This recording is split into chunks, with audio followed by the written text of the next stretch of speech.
Alright guys, we're going to be solving another question from the third chapter of the Meriam textbook, Statics. And in this one, we know the rack has a mass of 75 kilograms. So we're talking about this rack, and the mass obviously would be somewhere in here, exactly at the middle of this rack.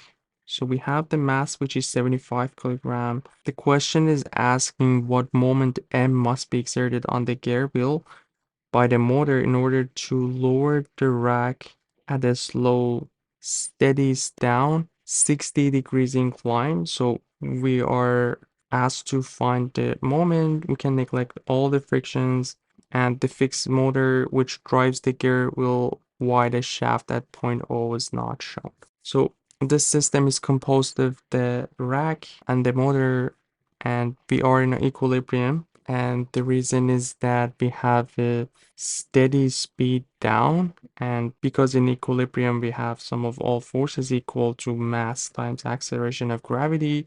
Since we have a steady speed, that means we don't have any acceleration. So when the a is 0, this will be equal to 0 and we'll be in equilibrium condition. As always, we're going to start with the free body diagram of each of these. So let's start with the free body diagram of the rack. So as I said, we're going to have the weight of this rack, which would be mass times acceleration of gravity. So 75 times 9.81, that's going to give us a force in Newton.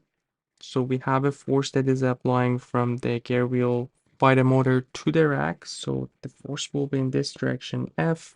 And obviously we're going to have normal forces from each of these rollers. I'm just going to show one, but since we don't need to figure out that normal force, so we're just going to leave it as that, just one single force applying in there.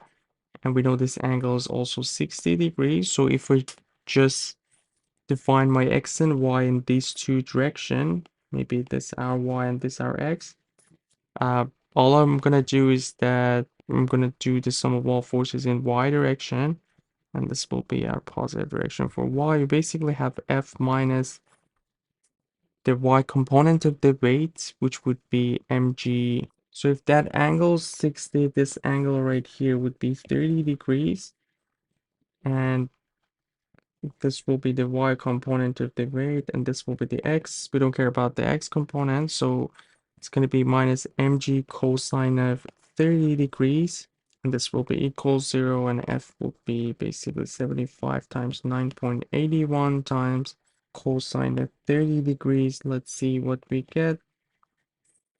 75 times 9.81 times cosine of 30.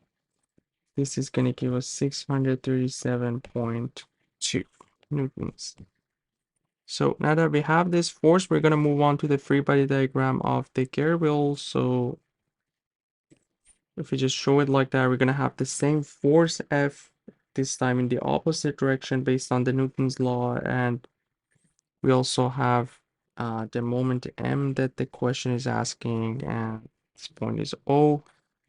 And we know the force F would be perpendicular in here because the radius would be perpendicular to any tangent on the perimeter of the circle.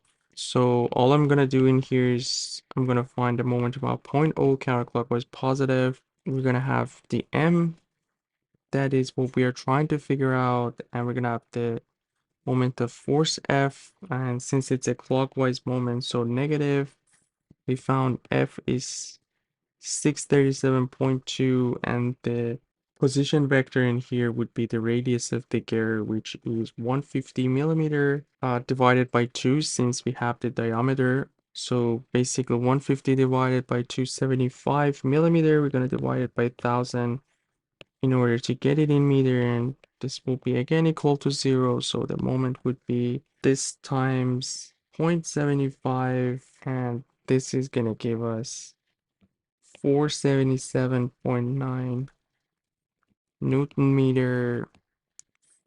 And the final answer for this question. Hope everything was clear. Let me know if you guys have any questions, and you guys take care. I'll see you in the next video. Have a good one.